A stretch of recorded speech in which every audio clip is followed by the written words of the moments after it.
So I've been doing these Masters of the Universe Classic Director's Commentaries for quite a while, and well, why is that? Because I was the brand manager on Masters of the Universe Classics for, 85% of its run. Well, we are now in the 15% of the run that I was not involved in, which means you're not going to see me at Comic-Con showing off these figures because I had left Comic-Con for a offer for Jakks Pacific to run their Star Wars line, and I had essentially hung up my hat and flown away.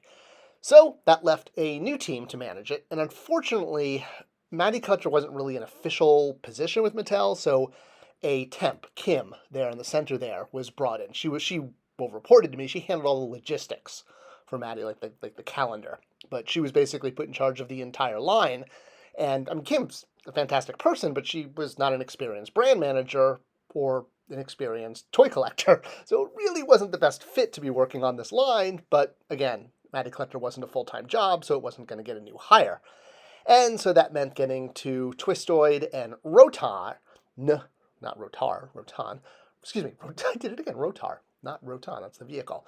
Oh wait, see, that one, that's the vehicle. Okay, see, I'm confusing myself. Good thing I have these images to remind me as I narrate. So, yeah, this figure kind of represents one of the major issues with me leaving the brand, is that the new team wasn't really 100%. So, as an example, the figure's names are backwards on the package, something I probably would have caught and never allowed to happen. More's the pity. The bigger issue, though, beyond just the names getting reversed, the credit without any of the blame, is that they didn't produce enough. They didn't really think through the plan.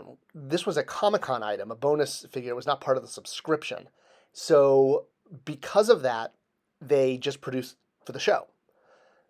In previous years, when I had done a San Diego Comic-Con item, I'd always produced more above and beyond the show. I basically produced enough for the subscribers plus additional units for the show. The new team kind of forgot about the fact that subscribers want every figure, and they didn't produce enough for them, which led to a shortage, which then led to Mattel going back into production on Rotar and Twistoid, even with the incorrect names. And then that went to discount. So it kind of sort of proves the doom loop that one can get into when not making enough in the first place. If you miss that and have to go back into production, then you're probably making too much for the market because of the MOQs, and that's exactly what happened. This figure that went from hard to find to super discount. Well, at least they did follow the copy doc that I left with the bios and the callouts. I was impressed because they quickly dropped the bios from figures soon after, when again I wasn't there to kind of keep an eye on these things.